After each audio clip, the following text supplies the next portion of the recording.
all sound so good. Thank you. How's the sound in here? It feels a little echoey to me. Are we hearing okay? I don't want you to miss this. I mean, I stayed up all night writing it. No, I didn't. So listen, for the Christian faith, today is the day to celebrate an assurance, right? Because of Jesus' death on the cross, the Bible is interpreted to proclaim that those that believe in the gospel will find assurance of everlasting life. For many Christians, this day is considered the most important day in the faith as it celebrates Jesus' divinity and the purpose for his coming to the earth. The account of Jesus' resurrection can be found in all four Gospels, Matthew, Mark, Luke, and John, but each book tells a slightly different account of the story from the author's unique perspective. What is consistent across all books is that Jesus was buried in a tomb after his crucifixion, and that after 3 days, his body was mysteriously gone. For the days following his crucifixion, his followers questioned what was happening. By all appearances, it seemed death had defeated him. But, can I have a dun, dun, dun? Oh, no, Bruce isn't there. Sorry. Okay, thank you. The story takes a dramatic shift and tells of a resurrection, declaring that in defeating death, Jesus was indeed divine. Easter celebrates this miracle and this answer and assurance for believers that all their sins are forgiven and that they will have eternal life. Now, some of you know what's coming. For Unitarians and Universalists, that is the early Christian ancestors of Unitarian Universalism, the idea of resurrection did not hold the same meaning as in many of the other Christian denominations. In fact, since they saw all as having already been born into goodness, not original sin, and they believed that all were equally invited into heaven after death, they did not see a need, nor did it sound reasonable, to have a resurrected Savior. In their eyes, while Jesus was a powerful teacher indeed, who lived a good and meaningful life, he did not need to die for them to be reborn. Over the years, as this universal theology developed, some disparaged the Unitarians and Universalists, and subsequently the Unitarian Universalists, asking the question, what is the purpose of religion if not to save souls? A question we may still hear today. How many of us have been told in one way or another Unitarian Universalism is not a religion? Anybody? A few weeks ago, I turned into an interview on the radio. I didn't catch the name of the person, but someone who was presumably knowledgeable in the area was asked about the state of religion in this country. The answer he gave was simply that religion will always have a place in society because it offers people answers when they are in most doubt about life. This person said that religion offers comfort by means of certainty. Now, here's a side note. You know how your computer auto-corrects sometimes? While I was typing this, my computer corrected it to rigatoni offers comfort, which I think actually is also a true statement, but I'm going to save that for another sermon. People will always need religion, this person surmised, because people want answers and assurance. And that is what religion provides, answers and assurance. Now, I do not know which faith this person that was speaking was from, but you and I both know they probably weren't you, right? For we have very few assurance wares to sell here, correct? But the interview had me reflect, is that what people want? Is that why there are so many filled Christian houses of worship in Cobb County and so few Unitarian Universalist ones? Is that why the Catholic Church has enough wealth to build huge cathedrals while there are people starving outside those very cathedral doors just because people want answers and they are willing to pay for them? If so, Houston, we got a problem. Go to a Unitarian Universalist minister, and here's what happens. You ask, what happens to us after we die? I don't know. Where did we come from? Beats me. What must we do in life? Well, now that's up to you. What rules should we follow for marriage and sex and food? Don't ask me. You'll have to consult your own conscience. Makes you wonder why Unitarian Universalist seminary takes 3 whole years.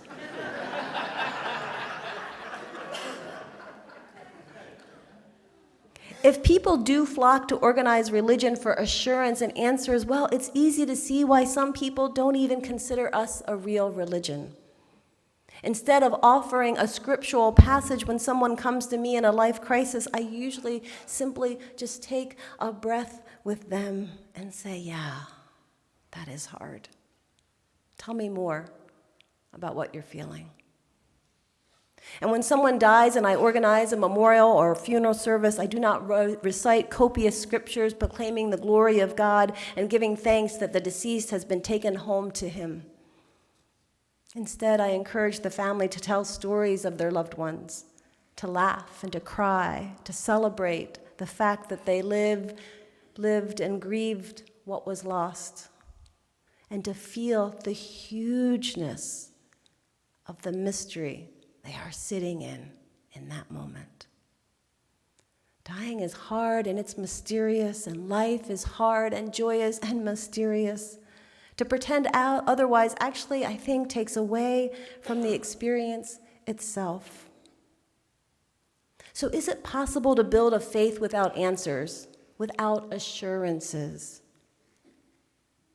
Because you know what? The reality is that it can be really uncomfortable in the very marrow of our bones, this not knowing, sitting in liminal spaces of our lives in the shadow of mystery, in the awe of mystery. What if the purpose of religion was not about providing answers? What if religion was not about formulaic assurances? What if religion wasn't even about the questions?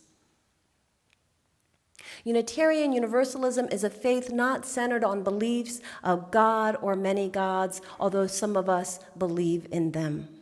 It is not a faith centered on heaven or hell or sin or salvation, though some of us wrestle with those things as well.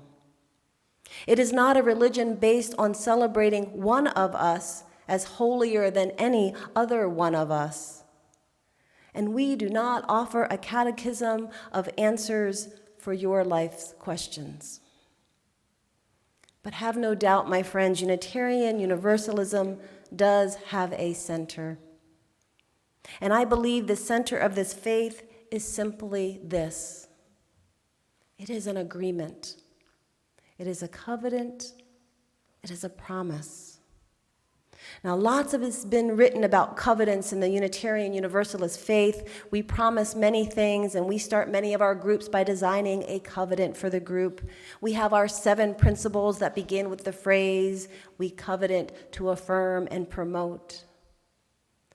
But covenant writing can take time, and remembering all 7 of those principles is hard. So I'm going to suggest we summarize our faith into one easy-to-remember covenant. But before I tell you what that is, let me offer you a parable. Actually, I'm going to recount a parable from Dostoevsky. The parable goes like this. Once upon a time, there was a woman, and she died, and not one good deed was left behind her. The devils took her and threw her into the lake of fire. But now her guardian angel stood thinking, what good deeds of hers can I remember to tell God? Is there even just one? And then he remembered, and he said to God, wait. Once this woman pulled an onion out of the ground and gave it to a beggar woman. And God said, okay. So now take this same onion, hold it out to her in the lake, and let her take hold of it and pull her. And if you pull her out of the lake, she can go to paradise. So the angel ran to the woman and held out the onion to her. And he said, take hold of it, I'll pull. And he began pulling carefully. And he had almost pulled her all the way out when other sinners in the lake saw this and began pulling out her. All began holding on to her so that they too could get pulled out. But the woman began to kick at them with her feet. It's me who's getting out, not you. It's my onion, not yours. And no sooner did she say it that the onion broke and the woman fell back into the lake, and the angel wept.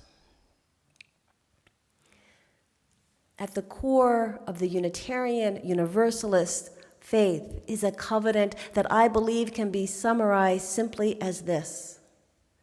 We covenant to hold on to each other. That's it. Hold on to each other. Bruce, would you come up for a second? Somebody say, oh boy. No, not at the piano. This is not rehearsed, so we're going to see how this goes. I ain't got an onion. Back in the 80s and 90s, would you stand behind me? Back in the 80s and 90s, actually, could you stand right over there? Was he doing bunny ears? That was a good idea. Back in the 80s and 90s, trust falls were a big thing. Who said, uh-oh? You stand with your back to someone and let yourself fall back and trust that they will catch you when they're ready. I remember doing this for the first time and being a bit nervous until I heard the person standing beside me, behind me, whisper, "We got you. We got you." You want to whisper to me? I got you.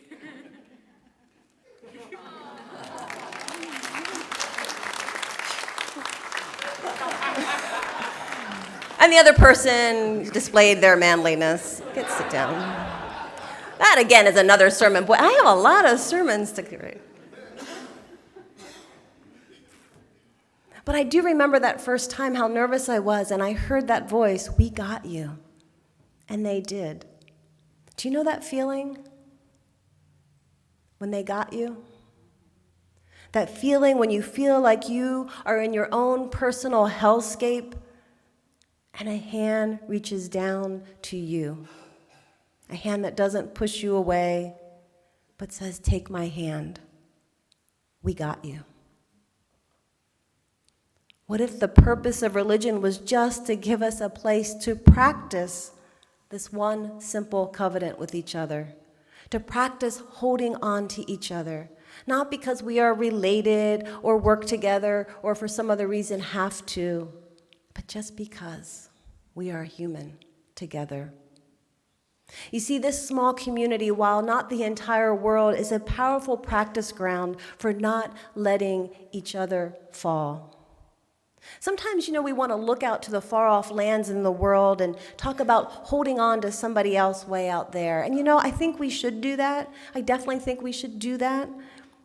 But sometimes we do that or focus on that, avoiding the really close-up work, the vulnerable, close-up work of holding each other.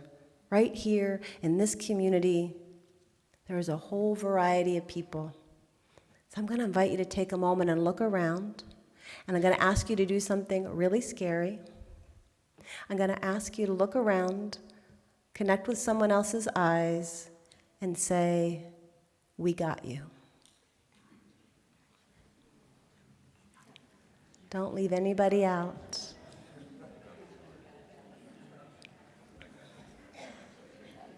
I got you.